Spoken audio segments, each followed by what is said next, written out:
one of the reasons why we get into classical music, I think, as composers, is because we want to use the music to examine something in ourselves.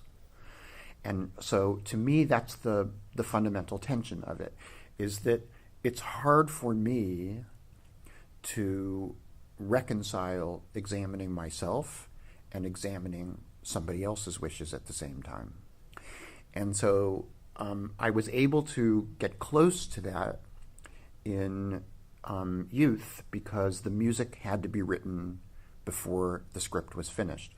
Because the music is all on screen, because the scene where Michael Caine sits in the forest and imagines conducting the cows, or all the various musical things had to be written beforehand so that they could shoot them on film.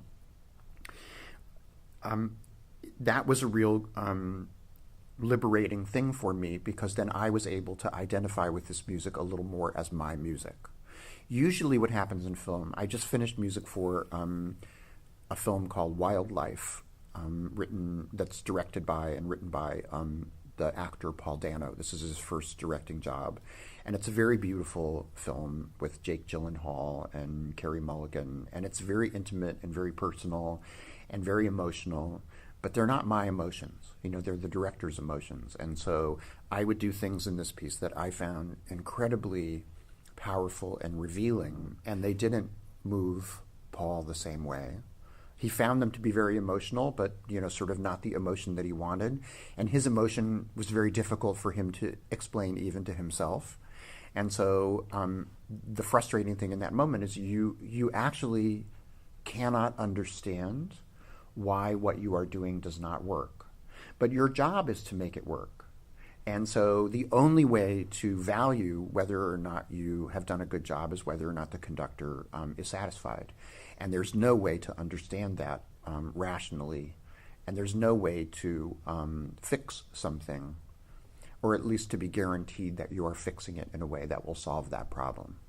And that's, I think, a more common situation for film composers, which is a director needs a certain emotion and may not be able to describe what that emotion is exactly, because that's the nature of emotions anyway. So the director is trying to use everything, the acting, the filming, the editing, the script, as a way to reach someplace in himself or herself. And your job is to help them get there. But that place is unknowable to you. And so you can approximate it, you can guess. Oftentimes you are wrong.